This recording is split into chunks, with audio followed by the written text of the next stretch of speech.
Hi friends, welcome to my channel. Tilak దేవా మాటలు విని గుండె పగిలే నిజాన్ని తెలుసుకొని మధు మేడిని ఒక్కటి చేసిన నాగవల్లి అసలు ఇదంతా ఎలా జరగబోతుందనేది ఈ వీడియోలో తెలుసుకుందాం. సత్యనారాయణ వ్రతానికి వచ్చిన తిలక్ అయితే ఇక దేవాని తన మాటలతో రెచ్చగొట్టాలని చూస్తూ ఉంటాడు. అందరి ముందు తన కొడుకు పెళ్లి తనకి ఇష్టం లేదని దేవా నోటితో చెప్పించాలని చాలా ప్రయత్నాలు చేస్తూ ఉంటాడు. కానీ దేవా మాత్రం నాగవల్లి మాటలు విని ఎక్కడా కూడా తిలక్కైతే దొరకడం. ఇక మధు మేడి ఇద్దరు పెళ్ళి అయితే అంగరంగ వైభవంగా అందరి సమక్షంలో అయితే జరుగుతుంది. అది చూసిన శ్రేయ అయితే కోపంతో రగిలిపోతూ అక్కడ ఉండకుండా అక్కడి నుంచి వెళ్ళిపోబోతూ ఉంటుంది. అప్పుడే వసంత అయితే ఎక్కడికి వెళ్తున్నావే అని అడుగుతూ ఉంటే, ఇలా చూస్తూ కూడా నేను ఎలా నిలబడి వాళ్ళ పెళ్ళిని చూసి ఆనందపడను, అందుకే వెళ్ళిపోతున్నాను అని శ్రేయ అయితే అంటూ ఉంటుంది. అప్పుడే శ్రేయ దగ్గరికి తిలక్ అయితే వస్తాడు. నువ్వే కదా దేవా కొడుకుని నిశ్చితార్థం చేసుకుంది, అయినా తనకి ఇష్టం లేకుండా అలా ఎలా నిశ్చితార్థం చేసుకున్నావమ్మా? కనీసం అబ్బాయికి నువ్వంటే ఇష్టమో లేదో తెలుసుకోవాల్సిన అవసరం కూడా నీకు లేదా ఏంటి అని తిలక్ అయితే అడుగుతూ ఉంటాడు. మా కుటుంబం విషయాలు మీకు అనవసరం, అయినా వాళ్ళ పెళ్ళి జరిపించేశారు కదా మీరు, ఇంకెందుకు నా దగ్గరికి వచ్చి మాట్లాడుతున్నారు అని అడుగుతూ ఉంటుంది శ్రేయ అయితే.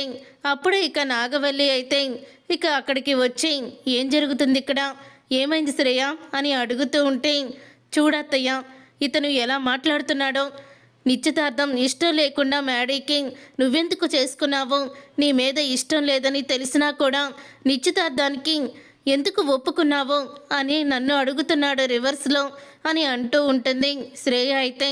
చూడండి, మీరు వస్తా అన్నారు, వచ్చారు, పెళ్ళి జరుగుతుంది, చూసి ఆనందించండి, అంతే తప్ప తన మనసులో ఉన్న మేడిని మర్చిపోమని, ఎందుకు నువ్వు నిశ్చితార్థం చేసుకున్నావని అడిగే హక్కు మీకు లేదనుకుంటా.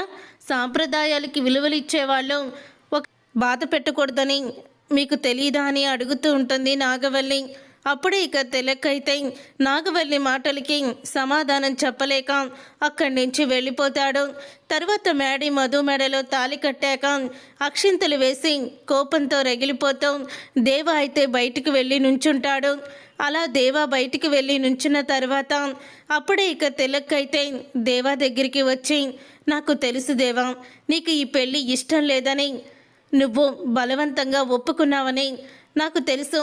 ఎక్కడ పెళ్ళి ఒప్పుకోకపోతే నీ రాజకీయ జీవితం ఇదవుతుందని నువ్వు ఈ పెళ్ళికి ఒప్పుకున్నావు అని అంటూ ఉంటాడు తిలక్ అయితే. ఏంటా నీకు తెలిసింది? పాత కక్షలు మనసులో పెట్టుకొని నువ్వు నా మీద పగ తీర్చుకోవాలనే కదా నా కొడుక్కి ఆ మధునిచ్చి పెళ్లి చేశావు అని అడుగుతూ ఉంటాడు దేవా. అవును, అలాగే చేశాను, ఇప్పుడేం చేస్తావు నువ్వు? అయినా నువ్వు కూడా నమ్మక ద్రోహాన్ని చేసి చాలా ఉన్నాయి, నువ్వు కూడా మమ్మల్ని మోసం చేసావు కదా, నీ అవసరానికి మమ్మల్ని ఉపయోగించుకొని మమ్మల్ని కరివేపాకులాగా పక్కకి తొలగించేశావు, కొన్నిసార్లు చంపాలని కూడా చూసావు అని అంటూ ఉంటాడు తిలక్ అయితే. తిలక్ దేవా ఇద్దరు కోపంగా మాట్లాడుకోవడం దూరంగా ఉండి చూస్తున్న నాగవల్లి అయితే దగ్గరికి వెళ్తుంది.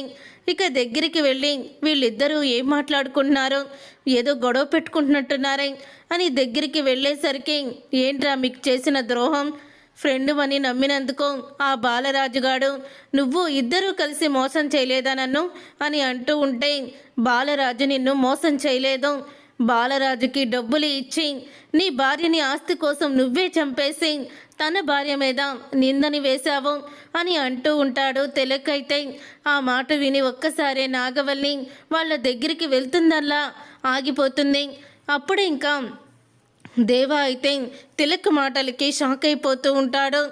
ఏంట్రా, ఏం మాట్లాడుతున్నావు నువ్వు అని అంటూ ఉంటే, ఉన్నదే కదా దేవా మాట్లాడుతున్నాను, కానీ ఈ విషయం నలుగురికి తెలిసినా ఎవ్వరూ కూడా నమ్మరు, ఎందుకంటే స్వయంగా బాలరాజు చేత తన భార్య నీ భార్యని చంపించిందని చెప్పించావు, అలాంటప్పుడు ఎవరు నమ్ముతారు చెప్పు? ఆ రోజు నేను కూడా అక్కడ ఉన్నాను, కానీ నేనున్న సంగతి నీకు తెలీదు, బాలరాజుకి తెలీదు. నేను అక్కడ ఉన్నప్పుడే నువ్వు బాలరాజుకి డబ్బులు ఇచ్చి నా భార్యని చంపింది నీ భార్య అని నువ్వు సాక్ష్యం చెప్పి నీ భార్యని జైలుకి పంపించాలి అని బాలరాజుని అడిగావు. నీ మీద ఎంతో నమ్మకం, ప్రేమ, అభిమానం ఉన్న బాలరాజు ప్రేమించి పెళ్లి చేసుకున్న భార్యని జైలుకి పంపడానికి కూడా ఒప్పుకొని నిందని తన భార్య మీద వేశాడు. దాంతో తన భార్య జైలుకి వెళ్ళిపోయింది. నువ్వే కదా స్నేహాన్ని అడ్డం పెట్టుకొని ఇలా ఉపయోగించుకుంటావు అని అంటూ ఉంటాడు తిలక్. అయితే అప్పుడే ఇక ఆ మాట విని నాగవల్లి షాక్ అయిపోతూ ఉంటుంది. ఏంటి, అక్కని చంపింది బావా, ఆస్తి కోసం అక్కని చంపేశాడా అని షాక్ అయిపోతూ ఉంటుంది నాగవల్లి. అయితే అప్పుడే ఇక దేవా అయితే రే, ఇది ఎవ్వరికి చెప్పినా ఎవ్వరూ కూడా నమ్మర్రా. ఈ దేవా అలా నమ్మకం కలిగిస్తాడు. నువ్వు ఎంతమంది దగ్గర చెప్పుకున్నా ఎవ్వరు కూడా నమ్మరు. చెప్పుకుంటే చెప్పుకో, మా కుటుంబం మొత్తం ఇక్కడే ఉంది కదా అని అంటూ ఉంటాడు దేవా. నువ్వే అన్నావు కదా ఎవ్వరూ చెప్పుకోలేరని. ఇంకా నేను చెప్పి వాళ్ళని ఎలా నమ్మించను? నా దగ్గర సాక్ష్యాలు ఏమీ లేవు. కానీ బాలరాజు నీ దగ్గరే ఉన్నాడు కదా.